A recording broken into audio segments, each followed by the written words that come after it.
This story, which comes from the Bible, could change everything for you, just the way it has for me, and my views on how to create wealth and money. Most people believe that wealthy people were either born into it, they won the lotto, or they were just lucky. As it turns out, it is none of those things, and it's got everything to do with this story from the Bible. Just quickly, my name's Tash and I'm 49 years old. I currently live in Melbourne, Australia. I was cabin crew for more than 20 years. Full transparency, I'm only fairly new to reading the Bible, so I'm going to reference some notes so I don't miss anything for you. Some people say story of the parables, but I'm going to reference the parables of the talents. The reference is Matthew 24, 14 to 30 in the New Testament. It is the strongest, clearest biblical message. It talks about fear, opportunity, money, wealth, growth, responsibility, and why most people stay stuck. Jesus tells the story of a master preparing to go away on a long trip. Before he leaves, he gives 3 servants talents. Each servant receives a different amount of talent, and a talent could be viewed as money. Each servant is given talents according to their ability. The first servant receives 5 talents, the second servant receives 2 talents,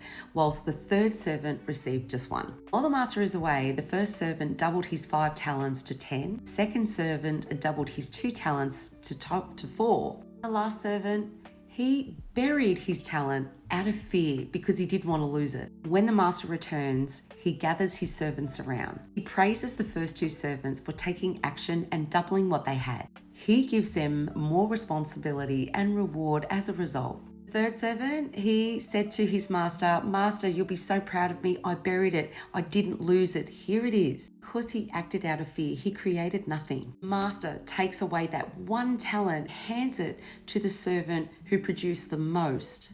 This is the quick message. Fear makes you lose what you already have. Playing small guarantees that you're going to stay small. God multiplies movement and speed. This is why some people rise and some don't. First 2 invested what they had. They doubled it. Last buried his blessing. Not because he was lazy, because he was afraid to lose it. Because he acted out of fear, he stayed stuck. He stayed exactly where he started. The message, fear will keep you broke. What you don't use, you will lose. God multiplies people who move with speed, not what you hide. Most people bury their opportunity, bury their dreams, they bury their potential by being stuck, building someone else's dreams instead of building your own, because that's what we've all been taught. 2 took action, even who started imperfectly saw the result. 1 who did nothing stayed stuck. That is the whole lesson. You already have something in your hands. God has given you a talent. The question is, will you use it or will you bury it? Or will you multiply it?